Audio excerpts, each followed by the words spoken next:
मंत्री चंपई सोरेन की तबीयत बिगड़ती है, बुखार था, टीएमएच लाया गया और उसके बाद फिर उन्हें चेन्नई ले जाया गया। उसकी मौत एमजीएम अस्पताल में ही हो जाती है, उसे एयरलिफ्ट करके कहीं ले इस देश का सबसे बड़ा मुद्दा स्वास्थ्य और राशन। वर्ग के लोगों को फ़ायदा होगा। अगर आप बीमार पड़ते हैं तो उस कार्ड से हर तरह की बीमारी का इलाज मुफ्त में हो पाएगा। वन नेशन वन लॉ जैसे विवादित मुद्दों पर आपने कई नेताओं को मांग करते हुए सुना होगा, लेकिन कभी आपने ये सुना है कि किसी नेता ने one nation one ration card और one nation one health card की मांग की है? इस देश का सबसे बड़ा मुद्दा स्वास्थ्य और राशन, लेकिन इस मुद्दों पर सारी पॉलिटिकल पार्टी चुप रहती है। आज हमारे स्टूडियो में एक ऐसे शख्स मौजूद है जो निरंतर कई सालों से one nation one health card की मांग कर रहे हैं। जी, मैं बात कर रहा हूँ my country is my family के अध्यक्ष मोहम्मद समीम मुन्ना। आज वो हमारे स्टूडियो में है और निरंतर कई सालों से वो one nation one health card की मांग कर रहे हैं। आइए सबसे पहले जानते हैं कि ये one nation one health card है क्या। सबसे पहले मैं आपका शुक्रिया अदा करता हूँ कि आपने देश की सबसे गंभीर मुद्दा है स्वास्थ्य। आप देख सकते हैं कि जो भी हमारे देश की सरकारी हॉस्पिटलें हैं वो पर्याप्त नहीं है आम जनता के लिए, जिसकी वजह से आम जनता को आधा अधूरा इलाज करके हमें प्राइवेट में जाना पड़ता है। उसके दो ऑप्शन होते हैं। अगर आप गरीबी रेखा के अंतर्गत आते हैं तो कुछ हद तक आपको सरकारी योजना का फ़ायदा मिलता है, लेकिन आप मिडिल क्लास के हैं या अपर क्लास के हैं तो आपको अपना जो जमा पूंजी होता है उसी से इलाज कराना पड़ता है। और आप समझ सकते हैं कि इस देश में कम से कम 70-80 करोड़ ऐसे देशवासी हैं जो किसी भी सरकारी योजना का सीधा फ़ायदा उन्हें नहीं मिलता है, और अगर कुछ मिलता भी होगा केंद्र और राज्य सरकार से उसके लिए पेपर वर्क करना पड़ता है। और आप समझ लीजिए अगर किसी पेशेंट को हार्ट आ गया हो और वो पेपर वर्क करने जाएगा तो पेशेंट बचेगा, तो ऑप्शन एक ही होता है कि अपनी जमा पूंजी को अपने परिवार को बचाने के लिए लगाया जाए। इसीलिए हम लोग ने कोशिश की है, अपने माननीय प्रधानमंत्री श्री नरेंद्र मोदी से लगातार कोशिश मांग कर रहे हैं कि सभी देशवासियों का, सभी हिंदुस्तानियों का एक हेल्थ कार्ड बने। जो भी सरकारी योजना है स्वास्थ्य संबंधित, केंद्र की हो या राज्य की हो, उसको एक करके हर एक भारतीय नागरिक के पॉकेट में उसका अपना एक हेल्थ कार्ड हो।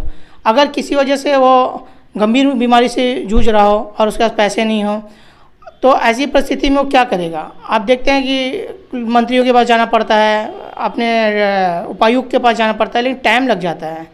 मदद होती है लेकिन बहुत देर हो चुका होता है। तो ऐसी परिस्थिति में अगर उसके पास अपना हेल्थ कार्ड होगा तो वो किसी भी सरकारी हॉस्पिटल में या प्राइवेट हॉस्पिटल में इलाज कराएगा और सरकार उसका भुगतान करेगी, ताकि हम अपने हिंदुस्तानियों की जान बचा सकें। हमारा एक ही मकसद है कि किसी भी हिंदुस्तानी की जान बिना इलाज के ना जाए। पिछले कई सालों से देखा जा रहा है कि चाहे वो फेसबुक का वॉल हो या पीएमओ ऑफिस हो, आपको हमेशा देखा जाता है कि आप हेल्थ कार्ड की मांग कर रहे हैं। तकरीबन 2016-2015 के आसपास से मैं जान रहा हूँ। तो ये लड़ाई, ये जो मांग हेल्थ कार्ड की अब तक कहाँ पहुँचा है? लग रहा है कि सरकार इस पर काम करेगी। जी हाँ, काम हो रहा है, क्योंकि 2017 में मुझे मेरे हेल्थ कार्ड के केंद्रीय राष्ट्रीय स्वास्थ्य मंत्रालय से पेपर आया था कि आपके सुझाव को हम लोग ने संज्ञान में लिया है। और जो भी मैं ऑनलाइन प्रोसेस करता हूँ या फिर जाके पीएमओ में पेपर करता हूँ तो मुझे कॉल आती हैं और उसका जवाब मिलता है कि प्रोसेसिंग हो रहा है। और इसी में आप समझ सकते हैं सोशल मीडिया ही एक ऐसा माध्यम है जो आम जनता के साथ बड़े बड़े लोगों तक पहुंचता है। तो मेरी एक पहचान है आप सबकी दुआ से कि मुझे अच्छे से अच्छे लोग देखते हैं। और इसका असर भी हुआ है कि जब मैं झारखंड के लिए अभी एक साल 2020 में झारखंड के स्वास्थ्य मंत्री श्री बन्ना गुप्ता जी से मिला और माननीय मुख्यमंत्री झारखंड के मुख्यमंत्री हेमंत सोरेन जी से मिला और उनसे बात की कि सभी झारखंड वासियों का हेल्थ कार्ड बने, तो अब उस पर उन्होंने मुझे बहुत संतोषजनक जवाब दिया। और इस पर हमारे झारखंड सरकार द्वारा भी हमारी पहल पर विधानसभा सत्र में ऐलान। ये जो मांग आप कर रहे हैं हेल्थ कार्ड की, तो क्या ये पूरे देश की मांग है कि सिर्फ झारखंड के लिए मांग हो रही है? नहीं, ये तो सभी हिंदुस्तानियों के लिए है, लेकिन अभी हम देख रहे हैं कि केंद्र सरकार से काम हो रहा है, थोड़ा थोड़ा लेट बहुत ज़्यादा हो रहा है। तो जो अब हमारे जहाँ से मैं बिलोंग करता हूँ जमशेदपुर झारखंड से, तो यहाँ से हमारे स्वास्थ्य मंत्री हैं झारखंड के, तो मैं बोला एक प्रपोजल उनसे भी किया जाए। तो उन्होंने बहुत गंभीरता से इस चीज़ को लिया हुआ है और उम्मीद करता हूँ कि केंद्र सरकार भी इस पर। कितने दिनों पहले मुलाकात हुई थी स्वास्थ्य मंत्री से? अभी आपका 22 में 2022 में। जी हाँ, 2021 में आप माननीय हेमंत सोरेन से मुलाकात किया था और उन्हें इस बारे में बात हुई थी मेरी, तो 2022 में ऐलान भी हुआ है।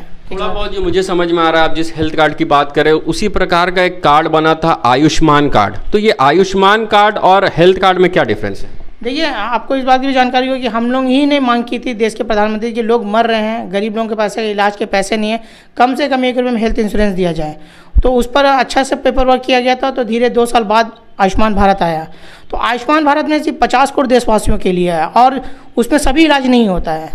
अब बहुत से हॉस्पिटल में जाने के बाद बिल पेमेंट नहीं हो रहा है, तो बहुत सी प्रॉब्लम्स वहाँ भी, उस पर भी हम लोग ने केंद्र सरकार को लगातार उस परेशानी को अवगत कराते आ रहे हैं। लेकिन हेल्थ कार्ड का मीनिंग है वो 5 लाख तक फिक्स नहीं है। ये आयुष्मान सिर्फ 5 लाख तक। हमारा कहने का मतलब है कि बहुत सी ऐसी बीमारी आप देख सकते हैं कि केंद्र सरकार के मंत्री हो या राज्य सरकार के मंत्री हो या विधायक हो या सांसद हो, जब उनको कोई प्रॉब्लम होती है, जब वो बीमार होते हैं तो अपने स्टेट से दूसरे स्टेट जाते हैं, अगर जरूरत पड़ती तो आउट ऑफ इंडिया जाते हैं। तो आम जनता कैसे जाइए?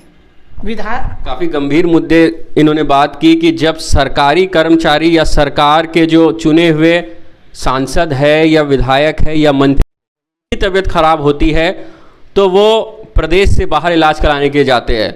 इसका साफ उदाहरण एक पिछले दिनों मंत्री चंपई सोरेन की तबीयत बिगड़ती है, बुखार TMH लाया गया और उसके बाद फिर उन्हें चेन्नई ले जाया गया।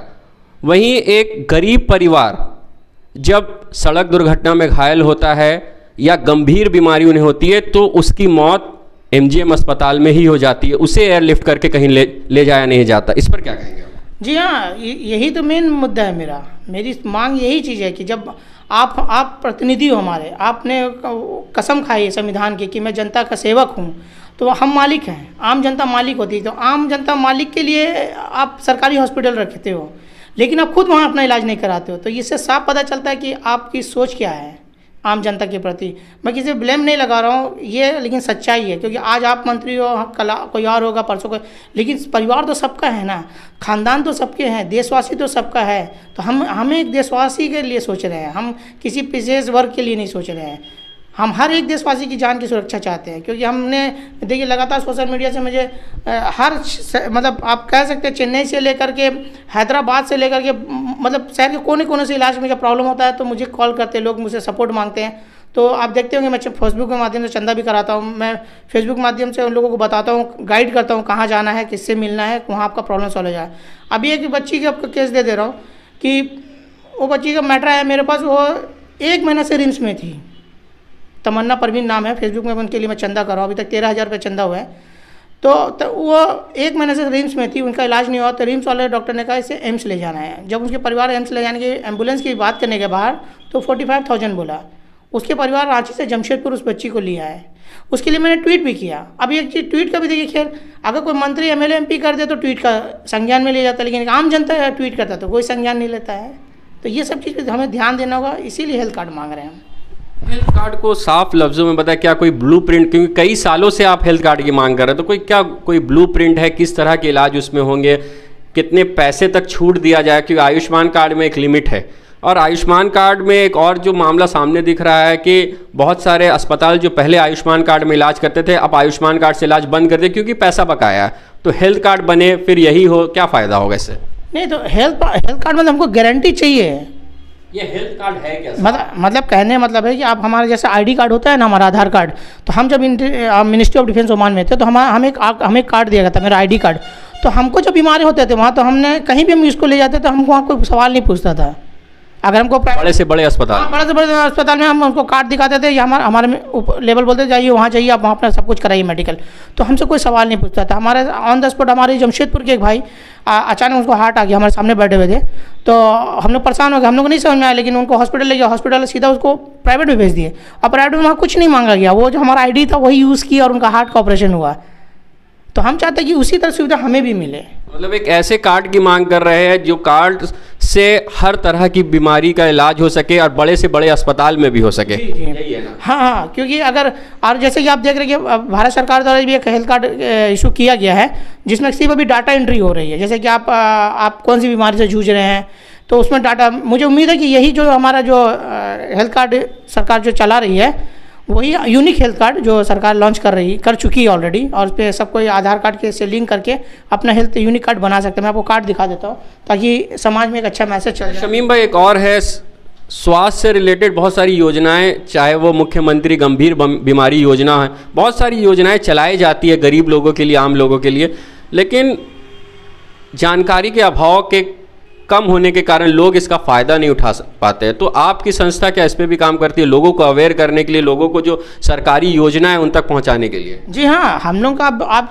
हमको याद भी नहीं कि कितने लोगों का हम लोगों ने अच्छे फैमिलीज वाले लोग हमसे कॉल किए हैं, संपर्क किए, तो मैंने इनको एहसास मालूम ही नहीं कि मुख्यमंत्री गंभीर योजना भी है। लेकिन क्या है ये मुख्यमंत्री गंभीर? देखिए, मुख्यमंत्री गंभीर योजना में जब गंभीर बीमारी जैसे हार्ट है, कैंसर है, किडनी के पेशेंट है, तो आपको इसके लिए सरकार पहले 5 लाख देती थी, अब उसको 10 लाख देती है। लेकिन इसके लिए माननीय हेमंत सोरेन जी से मैंने मांग की कि सर आप जो इसको आसान किया जाए, क्योंकि होता क्या है ना कि आप उसको पेपर हो गया, जैसे मैं अपने ही फैमिली मैटर बता रहा हूँ कि हमारी एक भाभी थी, उनका कैंसर प्रॉब्लम आया, उनको कैंसर पेपर वर्क करने में 1 महीना लग गया, मुझे 1 महीना लग गया लॉकडाउन में, तो उनके बाद उनका इंतकाल भी हो गया, पैसा ही पास हुआ। मैं नहीं कहता कि पैसा नहीं, मरने के बाद, लेकिन मरने नहीं, इलाज होते, मतलब एक ही बात है, पैसा जो वापस आया वो मरने के। हाँ, वो तो सबसे पहले पैसा आपको पॉकेट से लगाना होगा। नहीं, पहले पॉकेट नहीं, आपका जैसे कि आप कोई जैसे हार्ट का पेशेंट है ना, तो आपको अपना जहाँ से हार्ट इलाज कराना है तो वहाँ से आपका ये लेना होगा, कोटेशन लेना होगा, उसके बाद आपको सदर हॉस्पिटल जाना है, सदर हॉस्पिटल में एक फार्म दिया जाएगा, उसको फिलअप करना है, मतलब एटलीस्ट 15 दिन 10 दिन। चलिए मान लेते किसी आम नागरिक को हार्ट अटैक होता है, उसे एमजीएम अस्पताल ले जाया जाता है, वहाँ तो फ्री में इलाज, लेकिन बेहतर इलाज के लिए अगर वो टीएमएच जाना चाहता है या कोई बड़ी अस्पताल, निजी अस्पताल में जाना चाहता है, और वो किस तरह से ये जो मुख्यमंत्री गंभीर बीमारी योजना है उसका फ़ायदा कैसे उठाए, क्या प्रोसेस है, एक आम नागरिक साफ लफ्ज़ों में आप अगर बता सकते? देखिए, मुख्यमंत्री गंभीर योजना सबसे इम्पोर्टेंट आपका राशन कार्ड, गरीबी रेखा है ना, जिसके पास बीपीएल नहीं, वही तो समस्या है, उस पर कोई बात करनी नहीं चाहता है।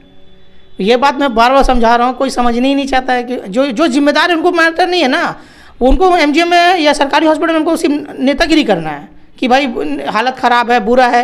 यहाँ तक मैं ये भी खुल के आज बोल रहा हूँ कि मैं बहुत से बड़े बड़े प्रिंट मीडिया के प्रोग्राम में गया हूँ, बैठा हूँ, उनको भी मालूम है कि हेल्थ कार्ड बहुत ज़रूरी है। यहाँ तक कि नेशनल चैनल में बैठने वाले लोग भी मुझसे से मिले, वो लोग बोलते हैं हेल्थ कार्ड चाहिए, लेकिन वो बोलते हैं हम नहीं, मुद्दा नहीं बात कर सकते हैं।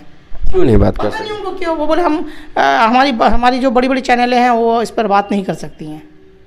क्या लगता है आपको, क्या कारण हो सकता है? वजह है कि ये जो हेल्थ कार्ड है ये बहुत बड़ा प्रोजेक्ट है, आप मतलब ये अरबों मतलब एक बहुत ज़्यादा पैसा इसमें इन्वेस्ट होगा। लेकिन अगर आप सोचिए लॉकडाउन में कोरोना के लिए हम 6 महीना अपना देश बंद कर सकते हैं आम भारतीय नागरिक जान बचाने के लिए, तो करोड़ों रुपए का हम इन्वेस्टमेंट नहीं कर सकते हैं। हेल्थ कार्ड का एक और ऑप्शन देखा जाए, क्या सरकारी जो अस्पताल है उसकी सुविधा को अगर ठीक कर दिया जाए तो? देखिए, हाँ, ये जो बहुत बोले ना, जैसे कि अभी हमारे जमशेदपुर एमजीएम हॉस्पिटल में लगातार आप देखते रहते, कुछ ना कुछ आते रहता, मैं भी लिखते रहता हूँ, और मेरी कोशिश रही कि सीटी स्कैन बार बार लिखा तो सीटी स्कैन आया। लगातार आप बात अच्छे ढंग से रखेंगे तो कोई भी सुनता है, आप उसको पॉलिटिकल यूज़ करेंगे तो गलत है। मैं पॉलिटिकल यूज़ नहीं करता कोई भी। सबसे जो इम्पोर्टेंट है जी कि सरकारी हॉस्पिटल में अब एक कोल्हान है, यहाँ 6 MLA है, 1 MP है, और उसके बीच एक MGM हॉस्पिटल है, तो आप सोचिए कम से कम 10 से 15 लाख की आबादी है जमशेदपुर की। अब उसमें एक हॉस्पिटल है तो ओवरलोडिंग है ना, आप कितने 1000 करोड़ डाल दीजिए, 500 बेड बढ़ाया जा रहा है। अब मैं आपको बोल दे रहा हूँ ना कि आप भी यहीं, हम भी यहीं रहेंगे, आप उसमें 1000 करोड़ लगा दीजिए, 3 साल बाद फिर वही कहानी रहेगी। इसका क्या ऑप्शन है? सेकंड ऑप्शन है कि आपको कम से कम शहर में 4-5 हॉस्पिटल खोलना होगा गवर्नमेंट क्या। अगर चलिए अब अचानक देखिए हुआ क्या ना, अभी एक बहुत दैनिक जागरण ने इस पर बहुत बड़ा अभियान चलाई, मैं वहाँ गया तो वहाँ पर ये सदर हॉस्पिटल के डॉक्टर सब भी आए, एमजीएम के भी आए, तो उनसे सब अपनी बातें, तो मैंने यही बात बोला कि जो एमजीएम की सबसे बड़ी प्रॉब्लम है ओवरलोडिंग। अगर आप एक नया ट्रांसफार्मर ला कर रख देते हैं, 4 दिन तो सब फोटो खिंचाएगा ट्रांसफार्मर में, लेकिन जब उसमें ओवरलोड होगा तो ट्रांसफार्मर बचेगा, ब्लास्ट करेगा। तो वही हमारी सरकारी हॉस्पिटल में है कि आप ओवरलोडिंग, आप रिम्स में जाइए वही हाल है, ओवरलोडिंग। इस ओवरलोडिंग को आपको कम करना होगा, आप उसको बांटना पड़ेगा क्षेत्र में, मतलब और हाँ आसपास। अब ये बोलिए ना, चांडिल से बच्चा चल के जमशेदपुर आएगा, अगर उस बीच में एक हॉस्पिटल हो जाए तो क्या जगह कमी है चांडिल से बीच में? जब चांडिल से जमशेदपुर आ सकता है तो आधा जमशेदपुर के मिडिल के लोग वहाँ नहीं जा सकते हैं, बीच में कोई हॉस्पिटल होगा तो। आ तो रही है सविता महतो जी का तबीयत बिगड़ता है, टीएमएच आती है। हाँ, तो वही तो बात है कि सबसे बड़ा प्रॉब्लम है कि हमारे जो MPs हैं, MLAs हैं, वो प्रॉब्लम होते हैं, तो वो आते हैं। मैं तो खुल के बोलता हूँ क्योंकि सच्चाई है कि वो भी मेरी बात सुनते हैं, क्योंकि उनके साथ जितने भी मंत्री एमएलए एमपी से सबके नंबर है, मैं भेजता हूँ, बिंदास भेजता हूँ, व्हाट्सअप करता हूँ, क्योंकि आपको एहसास दिलाता हूँ कि आप काम करिए, मुझे कोई मतलब नहीं है, इसीलिए मैं कोई पॉलिटिकल व्यू नहीं रखा हूँ। चलिए ठीक है, मुद्दे पे वापस आते हैं। बात हो रही थी कि अगर किसी आम नागरिक को हार्ट अटैक आता है और वो बीपीएल है, उसके पास राशन कार्ड है, तो ये जो मुख्यमंत्री गंभीर बीमारी योजना है, इसका फ़ायदा कैसे, क्या प्रोसेस है? देखिए, इसके लिए सिंपल से है कि आपको घबराना नहीं है। आप अगर सरकारी शॉर्ट एमजीएम में गए हैं तो वहाँ पर ही अगर जैसे नहीं सुविधा मिल रही है, आप प्राइवेट में जाना चाहते हैं, तो सबसे पहले आप सदर हॉस्पिटल जाइए। सदर हॉस्पिटल आपको एक गुड गाइडलाइन करेगा। वहाँ पे कहाँ पे है ये सदर अस्पताल? करंडी में है, जो अपना अपना क्षेत्र में होता है। जमशेदपुर का तो करंडी में है ना, सुंदरनगर से थोड़ा सा आगे जाएंगे तो वहाँ पर सदर हॉस्पिटल है, वहाँ जाइए, वहाँ बात कीजिए, फॉर्म देगा, वो फॉर्म फिलअप कीजिए। और अभी तो मेरी लगातार कोशिश एक अच्छा लग रहा है कि अभी ऑन द स्पॉट भी हो रहा है कि अगर जैसे पेपर नहीं भी हो सकता तो सुना हूँ मैं, अभी इस पर मैंने देखा नहीं है कि वहाँ पे कोई इस योजना के कोई सरकारी अधिकारी रहते हैं जिससे बात करनी पड़े? नहीं, डायरेक्ट आप जाइए वहाँ पर ही, आप जो सिविल सर्जन से मिलिए। आप सदर हॉस्पिटल में सिविल सर्जन से मिलिए, मिलते हैं, कोई भी सिविल सर्जन आता है वो मिलते हैं, आपको सही प्रोसेस बताते हैं। वहाँ पर और भी ऑफिसर हुए मेडिकल क्षेत्र के, वो लोग आपको रास्ता बताते हैं कि ये जाइए, यहाँ फॉर्म भरिए। लेकिन टाइम लगता है, सबसे बड़ा प्रॉब्लम है टाइम। एक हार्ट पेशेंट कैसे टाइम दे सकता है अपने आप को? 10 दिन, 5 दिन, 6 दिन, 8 दिन, 10 दिन, इसी चीज़ को ख़त्म करने के लिए मैं हेल्थ कार्ड मांग रहा हूँ। टाइम किस में लगता है? पेपर वर्क में। आप सब जो क्या अभी तो क्या उस जब टाइम लगता है, मान ले 4 से 5 वर्किंग डेज लगते हैं, तो क्या उस वक्त में इलाज नहीं होता है? नहीं, क्योंकि आप जैसे प्राइवेट हॉस्पिटल में जाएंगे कि आप इसको आयुष्मान चाहिए, मुख्यमंत्री गंभीर योजना से फ़ायदा चाहिए, तो आपको ये कोटेशन बना के देगा कि इसका इलाज में 2 लाख खर्चा होगा, 3 लाख खर्चा होगा, तो आप उस कोटेशन को लेके वहाँ ना जाएंगे। सपोज कोई आम नागरिक को हार्ट उठता है, वो कोई प्राइवेट अस्पताल में जाता है, तो वहाँ से वो कोटेशन लेकर फिर सिविल सर्जन से मिलेगा? जी, वहाँ फॉर्म फिलअप होगा? वहाँ फॉर्म फिलअप होगा, फिर अपना सीओ पास जाना होगा, वहाँ पर उसको इनकम सर्टिफिकेट बना के देना होगा, आवासीय प्रमाण पत्र। लेकिन ये सब इजी बनता है, क्योंकि इसलिए ना कि वो स्पेशल मेडिकल का आवासीय प्रमाण पत्र में प्रॉब्लम नहीं होता है, क्योंकि मेडिकल का रहता है ना, तो वो 1 दिन में बन जाता है। और आपका थोड़ा 2-3 दिन इसमें टाइम जाता है, आपका एफिडेविट भी कराना होता है आपको, मतलब प्रोसेस है। मैक्सिमम 1 हफ्ता तो आप पकड़ लीजिए। अब बहुत अच्छा नसीब आपका तो 2 से 3 दिन, 4 दिन में भी काम हो जाता है। और शायद जानते हैं कि जिसका पर छाया रहेगा बड़ा तो जल्दी हो जाएगा उसका। कुछ दिन पहले देखा गया आपको कि आप दिल्ली पीएमओ कार्यालय तक गए थे, वहाँ जाकर क्या बात हुई? किसी से मुलाकात हुई इस मुद्दे, हेल्थ कार्ड के मुद्दे पर कोई बात हुई या नहीं? नहीं, देखिए, वहाँ पर किसी बात नहीं होती है। वहाँ एक सिस्टम है, वहाँ सिस्टम में जाकर आपको पेपर देना होता है। लेकिन वहाँ के ऑफिसर लोग पूछते हैं कि आप इतना अच्छा काम कर रहे हैं और अच्छा लगता है, तो मुझे जवाब भी मिलता है, मेरा पेपर आगे बढ़ता है, तो खुशी मिलती है कि चलो हम जो काम कर रहे हैं, जो सही ऑफिसर पास जा रहा है तो उसको आगे बढ़ाया जा रहा है। मेन तो ऑफिसर होते हैं ना सर। हेल्थ कार्ड पे कहाँ तक काम बढ़ा है, क्या लगता है? अभी देखिए, हेल्थ कार्ड पे तो ये बोल रहे हैं ना, ये जो आपका बना हेल्थ यूनिक कार्ड जो सरकार बना रही है, इसमें डाटा चल रहा है, ये डाटा बनेगा, ठीक है। और यही डाटा मुझे लगता है, उम्मीद है कि यही हमारा हेल्थ कार्ड हो जाएगा। ये हेल्थ यूनिक कार्ड है भारत सरकार से। क्या फ़ायदा होगा इससे? जो फ़ायदा क्या है कि देखिए, जो भ्रष्टाचार है ना, हमारी केंद्र सरकार काम कर रही है कि आयुष्मान में भी भ्रष्टाचार हो रहा है। बहुत से पेपर में आपने पढ़ा होगा कि एक आयुष्मान कार्ड धारक 2-2 या 3-3 जगह अपना इलाज कराया है। तो इसमें जैसे कि कोई बीमार है भी नहीं भी है, मतलब जो भी है भ्रष्टाचार है। दूसरा, जो भी आपका बीमारी, आपका डाटा एंट्री होगा, जिससे कि अगर आप कैंसर पीड़ित है तो आपको परेशान होने की ज़रूरत नहीं है, क्योंकि कहीं भी आप यूज़ करेंगे तो कोई भी डॉक्टर को पता चलेगा कि आप कैंसर पीड़ित है। आपका जैसे नॉर्मल चीज़ पूरे वर्ल्ड में हम लोग जैसे विदेश में भी देखे हैं। आप जैसे एमजीएम में जाएंगे तो आपको टीएमएच में जाएंगे तो मारेगा तो पता चल जाता है कि आपका ये इलाज चल रहा है और आपको इस पर मेडिसिन दिया है। मतलब जस्ट लाइक डाटा एंट्री।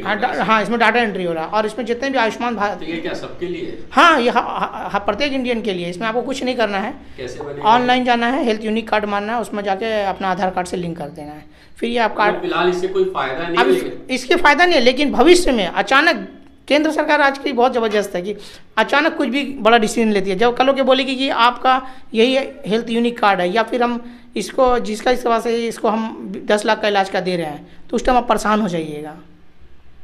तो ये सब चीज़ बड़ी प्लानिंग होती है। गवर्नमेंट कोई भी चीज़ हम लोग जो डिमांड करें, हमको भी मालूम है कि 2016-17 से मैं इस पर काम कर रहा हूँ, तो मुझे मालूम है कि हर चीज़ में टाइम लगता है, लेकिन काम होता है। इसलिए मुझे पूरा यकीन के साथ मैं काम कर रहा हूँ। और देखिए, जैसे जैसे मैंने जो डिमांड किया कि हमारा एक हेल्थ कार्ड हो, इसमें जिसे आधार कार्ड से लिंक किया गया, ये चीज़ हो गया है। ये मेरी डिमांड थी कि हमारा हेल्थ कार्ड हो, उसमें आधार कार्ड से लिंक हो, तो ये आधार कार्ड से लिंक हो चुका है हेल्थ यूनिक कार्ड। अब ये यहाँ आने वाले भविष्य में अगर सरकार इसको हेल्थ कार्ड बना देगी कि आप इसको कहीं भी जाइए, आप इसमें आपका आयुष्मान भी मिल जाएगा, मुख्यमंत्री गंभीर भी मिल जाएगा, और अगर उससे भी लाभुक नहीं, तो आप एक भारतीय होने के नाते जो भी सरकार आपको मदद करना चाहिए डायरेक्ट कर सकती है, तो हो सकता है इसमें हो। चलिए, आखिर में एक बात कि मान लेते हैं आपके हेल्थ कार्ड पे सरकार काम करती है और हेल्थ कार्ड बनाया जाता है, तो आप जिस हेल्थ कार्ड की बात कर रहे हैं, अगर मेरा हेल्थ कार्ड वो बनता है तो मुझे क्या क्या फ़ायदा होगा? जी, आपको सबसे, अगर आप मिडिल क्लास के हैं, आप जैसा बोले एक बिजनेसमैन है, मिडिल क्लास, लो क्लास, हाई क्लास सबको हटाइए, एक आम नागरिक को क्या फ़ायदा होगा हेल्थ कार्ड बनने से? मतलब उसको परेशान नहीं होना पड़ेगा। अगर आप इलाज, चाहे गवर्नमेंट हॉस्पिटल में इलाज करना चाहे या प्राइवेट में जाए, वो अपना कार्ड यूज़ करेगा, इलाज कराएगा। जिंदा, अगर आप देखते हैं कि अगर जिंदा है तो खुशी खुशी घर जाएगा, किसी वजह से उसकी मौत हो जाए तो उसको खड़ा होकर बिल माफ़ करने के लिए रोना नहीं रोना पड़ेगा किसी के सामने। Totally free of cost? Totally free of cost. चलिए, बहुत शुक्रिया। सुना आपने, ये थे my country is my family के अध्यक्ष मोहम्मद शमीम, जो पिछले निरंतर कई सालों से one nation one health card की बात कर रहे हैं। एक ऐसा कार्ड जिससे ना सिर्फ गरीब, ना सिर्फ अमीर, बल्कि हर एक वर्ग के लोगों को फ़ायदा होगा। अगर आप बीमार पड़ते हैं तो उस कार्ड से हर तरह की बीमारी का इलाज मुफ्त में हो पाएगा। आज़ाद रिपोर्टर की टीम के साथ बने रहे। किसी और मौजू पे, किसी और शख्स के साथ फिर किसी और दिन आपसे मुलाकात होगी।